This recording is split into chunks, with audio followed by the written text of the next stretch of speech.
What should scare us the most about the Unite the Right white supremacist protests and the resulting violence in Charlottesville are these moments captured by Vice News. What do you hope to get out of today? Like, what does it mean to you? Well, for one thing, it means that we're showing to this parasitic class of anti-white vermin that this is our country. This country was built by our forefathers. It's sustained by us. It's going to remain our country. Our rivals are a bunch of stupid animals who don't pay attention. They couldn't just get out of the way of his car, and some people got hurt, and that's unfortunate.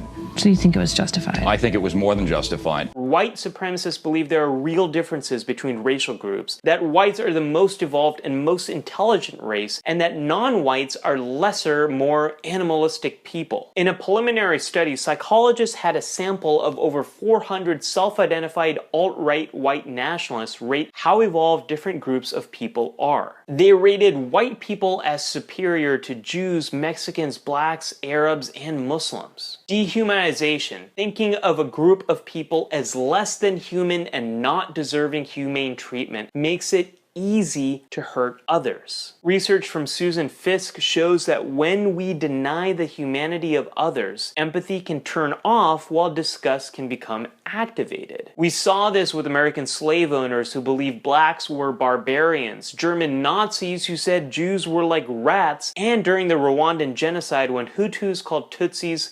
cockroaches. But what's really scary is how easy it is to trigger this type of thinking. If there's physical distance between you and another group of people, if other people are presented as disgusting, anyone can begin to slip into some form of dehumanization. More participants complied with Stanley Milgram's order to shock a person if that person being shocked was far away from the participant. Philip Zimbardo was able to create abusive guards by putting them in roles that separated them from their prisoners. Albert Bandura got participants to shock other people when he called the victims animals. A theme from these classic studies is that most people aren't inherently good or evil. It's the environment we construct that can make it easier for people to do horrible things. We learned this in the aftermath of World War II. It's what's led Germany to create a culture where they teach every child about the horrors of Nazism, celebrate the names of those who resisted the Nazis, and memorialize those who lost their lives in the Holocaust. Now, if individuals publicly shared Nazi or fascist statements in Germany, Germans immediately denounce these statements as morally repugnant. Protecting freedom of speech is a sacred value in the United States, and I made a whole video about how important it is to a healthy democracy. At the same time, there are consequences to free speech.